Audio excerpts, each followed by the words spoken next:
Haleluya, selamat malam Bapak Ibu Saudara yang dikasihi oleh Tuhan. Mari sebelum kita mendengarkan kebenaran firman Tuhan di sore hari ini melalui renungan harian yang singkat ini, terlebih dahulu mari kita tundukkan kepala, kita berdoa.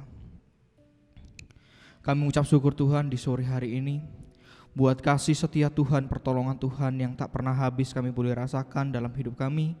Terima kasih buat penyertaan-Mu sepanjang pagi hingga malam hari ini. Engkau masih menyertai kami, Engkau masih memberkati kami Bapa, sehingga di malam hari ini kembali kami boleh bersekutu, kami boleh belajar tentang kebenaran firman-Mu Bapa. Biarlah firman-Mu ini boleh menguatkan setiap kami. Berfirmanlah kepada kami Tuhan, kami mau menyiapkan hati kami yang paling baik untuk Engkau taburi dengan kebenaran firman-Mu Bapa. Kami sambut kebenaran firman-Mu di dalam nama Tuhan Yesus Kristus. Haleluya, amin. Selamat malam Bapak Ibu Saudara yang dikasihi oleh Tuhan. Mari kita tidak perlambatan waktu, kita akan sama-sama membuka Alkitab kita di dalam 1 Yohanes pasalnya yang kedua. 1 Yohanes pasalnya yang kedua ayat 1 dan 2. 1 Yohanes 2 ayat 1 dan 2. Saya akan bacakan. Anak-anakku, hal ini kutuliskan kepada kamu supaya kamu jangan berbuat dosa. Namun jika seorang berbuat dosa, kita mempunyai seorang pengantara pada Bapa, yaitu Kristus Yesus, yang adil. Ayat 2. Dan ia adalah pendamaian untuk segala dosa kita, dan bukan untuk dosa kita saja, tetapi juga untuk dosa seluruh dunia. Puji nama Tuhan. Renungan singkat di malam hari ini saya beri judul Rahasia Menang Atas Dosa. Rahasia menang atas dosa. Kalau kita melihat definisi secara umum tentang dosa ini, dosa adalah segala perbuatan. Dosa adalah segala perbuatan, bukan hanya perbuatan tetapi perasaan atau pikiran yang tidak sesuai dengan hukum Allah. Dosa adalah segala perbuatan, perasaan atau pikiran yang tidak sesuai dengan hukum Allah. Ini adalah definisi dosa secara umum, yaitu dosa itu melanggar hukum-hukum Allah, melanggar ketetapan-ketetapan Allah. Dan ingat, dosa ini adalah suatu hal yang dibenci oleh Allah. Bahkan kalau kita baca di dalam Yesaya, Allah itu memisahkan diri ketika umatnya berdosa. Yesaya 59, Bapak Ibu Saudara di rumah boleh baca. Di Yesaya 59 ayat 1 dan 2 dikatakan di situ bahwa Allah itu memisahkan diri. Kenapa doa kita tidak terjawab oleh Tuhan? Karena ada pemisah, yaitu dosa. Sehingga Allah menjauhkan diri. Karena apa? Allah itu adalah kudus. Firman Tuhan jelas di malam hari ini di dalam 1 Yohanes 2 ayat 1 dan 2 ini dikatakan, supaya kamu jangan berbuat dosa. Supaya kamu jangan berbuat dosa. Secara keseluruhan kita pasti mengetahui, kita pasti tahu kenapa tidak boleh berbuat dosa.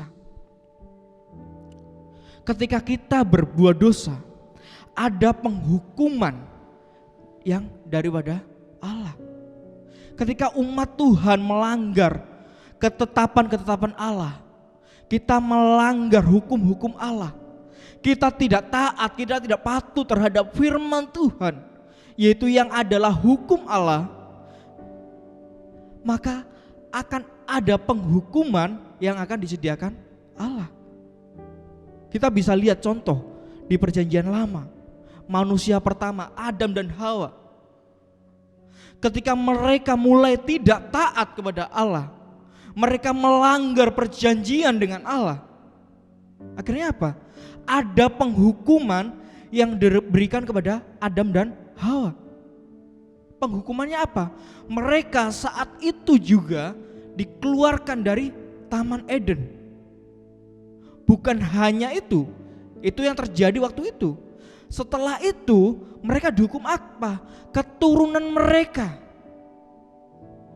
Kalau si Hawa, dia akan melahirkan dengan sangat susah. Adam, dia akan bekerja keras dengan sangat-sangat. Itu hukuman yang dialami oleh mereka.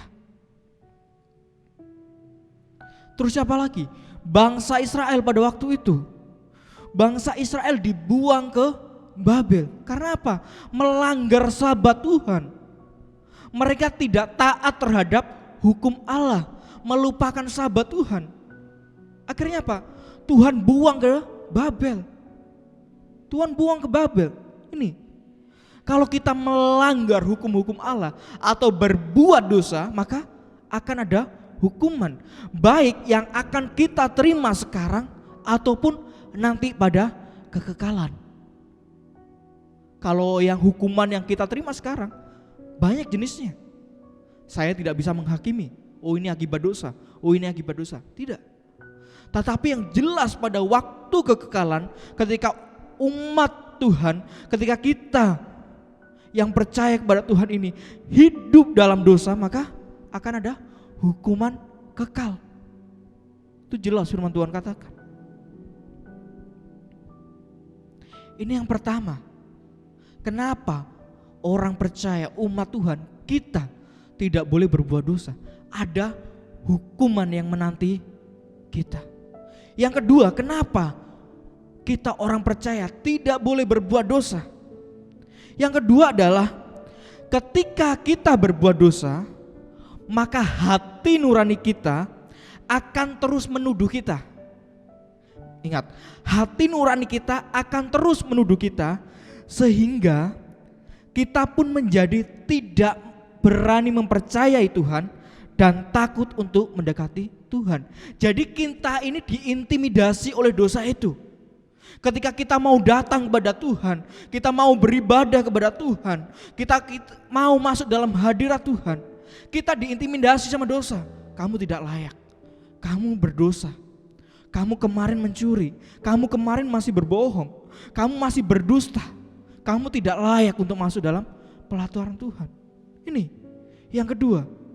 Ketika kita berbuat dosa, maka dosa itu mengintimidasi kita. Sehingga apa? Seakan-akan kita tidak layak masuk dalam peribadatan.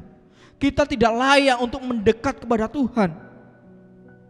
Kita takut untuk mendekat kepada Tuhan. Saya ini orang tidak layak. Apakah Tuhan berkenan akan persembahan saya? Apakah Tuhan berkenan akan pujian saya? Apakah Tuhan berkenan akan penyembahan saya? Apakah Tuhan berkenan akan doa-doa saya? Ini intimidasi dari dosa. Intimidasi dari dosa. Kita akan kehilangan pengharapan untuk mempercayai kebaikan Tuhan yang Tuhan berikan untuk kita. Karena apa? Karena dosa ini yang masih membelenggu kita, yang masih mengikat kita. Di malam hari ini saya beri judul Rahasia Menang Atas Dosa. Terus bagaimana biar kita menang atas dosa-dosa itu? Kembali kita baca ayat yang tadi. Anak-anakku, hal ini kutuliskan kepadamu supaya kamu jangan berbuat dosa. Ini perhatikan. Namun jika seorang berbuat dosa, kita mempunyai seorang pengantara kepada Bapa. Ini puji syukur, anugerah yang terbesar. Apa? Ada pengantara kepada Bapa, yaitu Yesus Kristus yang adil. Lihat ayat 2. Dan ia adalah pendamaian untuk segala dosa kita, dan bukan untuk dosa kita saja, tetapi juga untuk dosa seluruh dunia. Terus bagaimana caranya? Yaitu kita pandang saja Yesus. Kenapa hanya pandang Yesus? Karena kita mau mengalahkan dosa-dosa, kita mau menebus dosa-dosa kita sendiri. Kita tidak mampu. Berapa banyak kebaikan yang akan kita lakukan untuk menebus dosa-dosa kita? Kita tidak mampu. Kalau hitung-hitungan kebaikan dengan dosa, kita nggak bisa membayar dosa-dosa ini. Makanya Efesus katakan, kamu diselamatkan karena kasih karunia dari Allah. Itu. Saat kita berdosa, Tuhan ingin kita memandang kepada Yesus. Kenapa? Karena Yesus yang telah menyelamatkan kita dari segala dosa. Dialah pendamaian atas segala dosa kita. Yesus sudah pikul segala dosa kita melalui karya kematiannya di kayu salib. Dia sudah pikul dosa-dosa kita. Kita yang saat ini percaya kepada Yesus, mengaku Dia Tuhan dan Juru Selamat, kita tidak akan lagi menerima yaitu dosa itu. Kita sudah dibebaskan dari dosa itu. Ini pandang Yesus. Kenapa? Karena Yesus yang mampu menyelamatkan kita. Yesus yang menebus setiap dosa-dosa kita. Kalau kita baca Roma, katakan bahwa orang yang hidup di dalam Kristus tidak lagi menerima perhambaan dosa. Nih, perhatikan baik-baik. Jadi kita yang saat ini sudah percaya kepada Yesus, jangan mau diintimidasi sama dosa.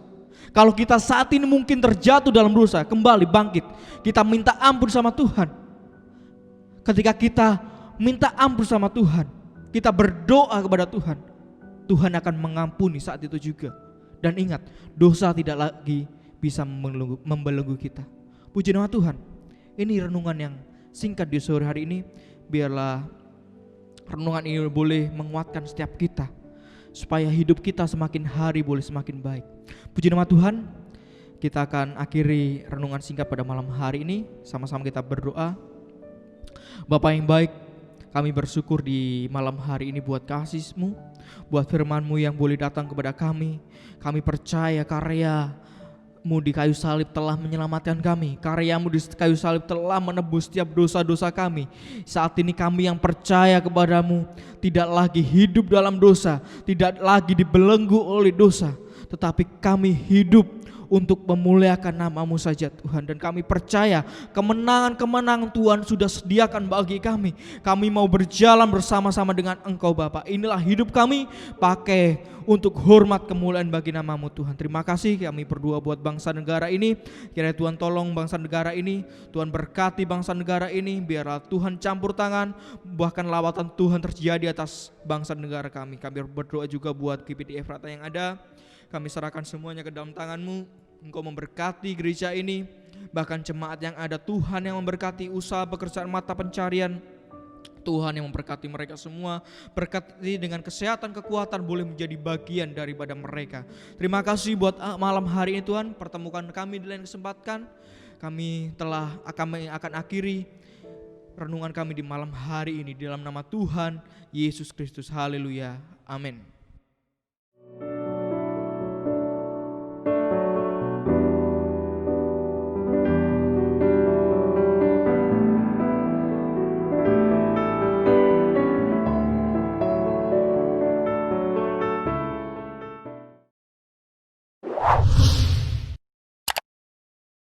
Subscribe channel YouTube GPDI Efrata Yogyakarta dan aktifkan lonceng notifikasinya untuk mendapatkan informasi seputar live streaming dan video khotbah terbaru lainnya.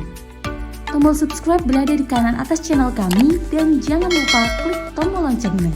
Tuhan Yesus memberkati.